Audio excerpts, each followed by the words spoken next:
Olá, galera. Nesse vídeo falaremos do pós-Semana de Arte Moderna de 1922. É, é interessante observar, para início de conversa, essa questão da antropofagia artística, né, que é um tema bastante recorrente nesse período. E aí vamos diferenciar logo antropofagia de canibalismo, né? Antropofagia é quando um ser humano se alimenta do outro, mas não simplesmente para matar a fome, mas como parte de um ritual. Tá? O canibalismo é quando um ser humano come carne, parte do corpo de outro ser humano apenas com o intuito de matar a fome. Tá? Como se fosse carne de qualquer outro ser, de qualquer outro animal. Né? Então isso é canibalismo, comer carne humana. A antropofagia é parte de um ritual, como algumas tribos brasileiras, isso aconteceu em várias partes do mundo, e em tribos indígenas brasileiras, como parte do processo de comer a carne do outro, comer parte do outro, para adquirir a força dele, a coragem, né? Esse tipo de coisa. Então, essa é a diferença de antropofagia para canibalismo. Né?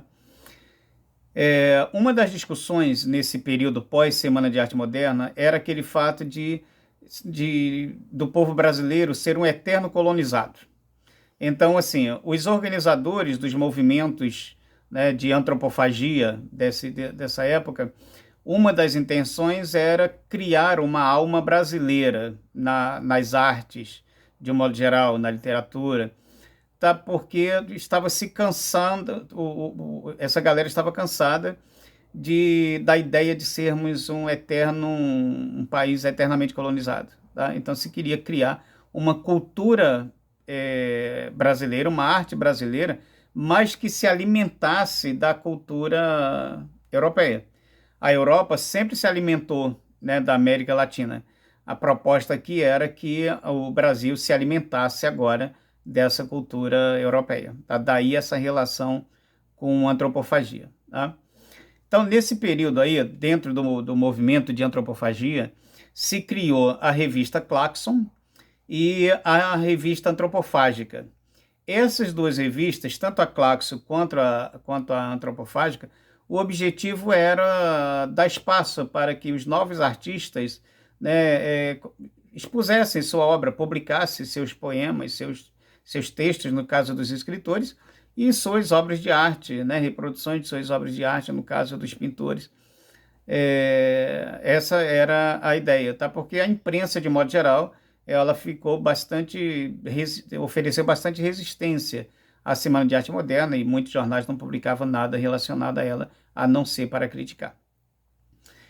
Bom, então nós tivemos correntes ideológicas nesse período. Tá? Essas correntes ideológicas representavam um pensamento nacionalista. Só que essa ideia nacionalista, toda vez que a gente fala em nacionalismo, a gente tem que ter muito cuidado, porque a gente pode estar falando de um nacionalismo que efetivamente valorize as questões nacionais, como um Ariano Suassuna da vida, né, que era um nacionalista, mas não um radical. E o outro aspecto desse nacionalismo é o que vai dialogar muito de perto com o fascismo. Né? Esse é todo o perigo da coisa. E nós tivemos essas duas correntes nesse período. Tá? Então vamos começar com o movimento Pau-Brasil. Esse movimento Pau-Brasil, que era um movimento nativista, tá? Mas não extremista. Era um movimento mais light. O movimento extremista da época foi o verde-amarelismo. Tá? Olha que coincidência, verde-amarelismo tinha tendências fascistas. E hoje a camisetinha da seleção brasileira, esse negócio todo nas ruas, enfim. Mas ainda focando aqui no movimento Pau-Brasil. Então, o principal, o fundador, o criador, o principal divulgador foi o Oswald de Andrade. Nós já conhecemos o Oswald de Andrade lá da literatura, né? Ele era um escritor. Então, aconteceu aí, dentro desse movimento, o Manifesto da Poesia para o Brasil. O manifesto, como nós já vimos lá nos movimentos europeus de vanguarda, tinha por objetivo apresentar a proposta de cada movimento, né? Então, o movimento antropofágico, o movimento Pau-Brasil, claro, vai fazer também o seu manifesto. Quem articulou, o principal divulgador, como eu já disse, foi o Oswald de Andrade, e contou bastante também com a Tarsila do Amaral, né, a nossa pintora. É uma linguagem, o que se queria? Uma linguagem cultural, né? Uma marca cultural brasileira, mas explorando aspectos da linguagem europeia ou da arte europeia. O, o Plínio Salgado, que é o cara do verde amarelismo, né? Que é um cara fascista, o Plínio Salgado chegou a criticar esse movimento do pau-brasil, chamando de nacionalismo afrancesado. É contraditório, porque se é nacionalista não tinha que ter, né, um elemento estrangeiro, mas o pau-brasil, a ideia desse movimento pau-brasil era essa, era explorar elementos da cultura estrangeira também e se alimentar deles, daí a antropofagia. Então, uma cultura nacional, mas explorando também linguagem característica europeia. Daí a crítica, né, de nacionalismo afrancesado. Mas as fontes eram brasileiras, os temas eram brasileiros, né? Daí esse nacionalismo. Tá? A cultura francesa, na época, era muito forte, a presença dela aqui, a gente já falou disso. Bom, o outro movimento paralelo era o verde-amarelismo. O verde-amarelismo ele fazia uma oposição ao movimento pau-brasil. Os dois eram nacionalistas, tá? Mas o movimento pau-brasil era um nacionalismo tranquilo.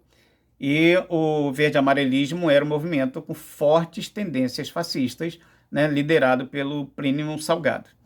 Era um movimento ufanista até, né, meio que viagem na maionese, nazifascista. Eles chegaram a propor, né, dentro da visão radical deles, eles chegaram a propor a troca da língua portuguesa como idioma oficial para o Tupi-Guarani. Essa ideia é bacana, né? A gente quer um idioma nativo e tal. Até aí, razoavelmente, né, tranquilo, não há nenhum absurdo. Mas, paralelo a isso, vinham propostas assim, bem radicais, né, que esse movimento verde-amarelo representou. Eles passaram a usar como símbolo do movimento verde-amarelo a anta. A anta, eles escolheram a anta por ser um animal tipicamente do Brasil, né? Então a anta passa a representar esse grupo. Outro detalhe é que o Plínio Salgado, né, ele cria essa escola da anta, né, a partir do símbolo, desse símbolo, ele cria uma escola da anta, e a partir dessa escola da anta surge a Ação Integralista Brasileira, né, um partido. Esse partido da Ação Integralista Brasileira com tendências bastante fascistas, né? E aí, olha que interessante, ele misturava elementos do fascismo com elementos de rituais indígenas, né? Um negócio meio doido. O Plínio Salgado, ele fez oposição a Getúlio Vargas, né? Mais à frente, já lá nos anos 30, ele faz uma forte oposição ao Getúlio Vargas, mas aí, quando as eleições de 1938 são canceladas, né, porque o Getúlio resolve ficar no poder, o Plínio Salgado imediatamente muda de lado e passa a apoiar o Getúlio Vargas. Só que o Getúlio Vargas já estava meio indignado com ele, então, assim, de certa forma aceita esse apoio, mas manda fechar a Ação Integralista Brasileira, né, a sede. E aí, com o fechamento da Ação Integralista Brasileira, o Plínio Salgado de novo fica bolado com o Getúlio e começa a fazer oposição de novo a ele, e inclusive liderando alguns movimentos contrários. Uma figura muito complexa, né, o Plínio Salgado, que em 1900, na década de 60 ele continuava vivo e ativo na política, que ele também foi muito ligado à política, foi um dos caras, né, que fez um discurso na marcha da família com Deus, nos anos 60, 63, se não me falha a memória, contra o João Goulart, e foi um forte apoiador do golpe militar de 64. Enfim, um cabra suspeito. Bom, liderando um movimento chamado Verde-Amarelismo, né, que lembraria hoje as camisetinhas da seleção brasileira na rua, para lá e para cá. Você não podia esperar outras coisas, né? Bom, depois o movimento pau-brasil ele ganha uma segunda fase. Aí essa segunda fase ele já se torna um movimento antropofágico ou antropofagia. De novo com o mesmo Oswald de Andrade. É como se fosse a segunda temporada, né, do movimento pau-brasil. Qual é a ideia desse movimento de antropofagia? É a degustação, né, ele usa esse termo, a degustação simbólica da cultura estrangeira colonizatória. A ideia é assim, você pega elementos da cultura estrangeira, mas para você alimentar a sua cultura.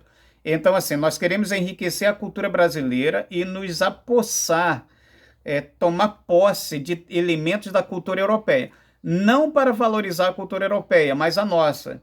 Então, assim, você faria essa antropofagia, né? Ou seja, eu pego elementos da cultura europeia e coloco na minha cultura e passo a inserir isso na minha cultura nacional. Foi o que se fez.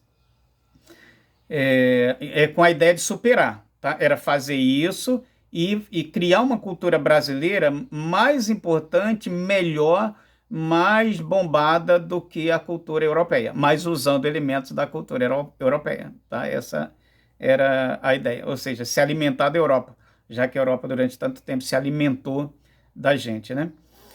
O nome, né, esse nome de movimento antropofágico, ele é criado em 1928, quando a Tarsila do Amaral presenteia o Oswald de Andrade com o Abaporô, aquela pintura, né, do Abaporô, o cara que tem mais pé do que cabeça. Mais pé porque está ligado à terra, né?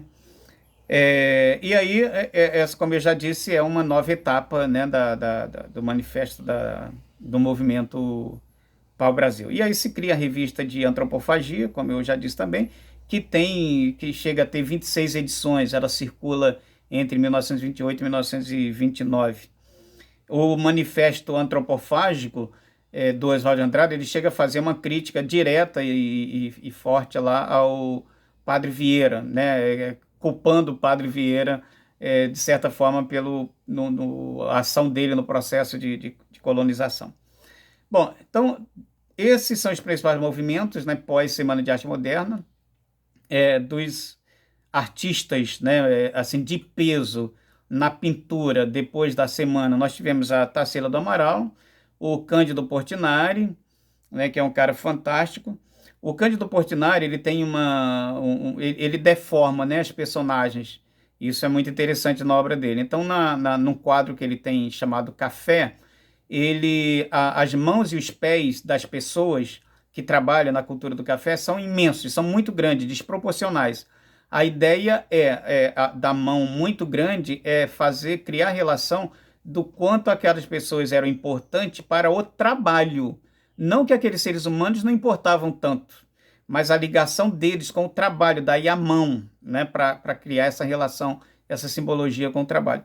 E os pés imensos para mostrar o quanto estavam ligados à terra.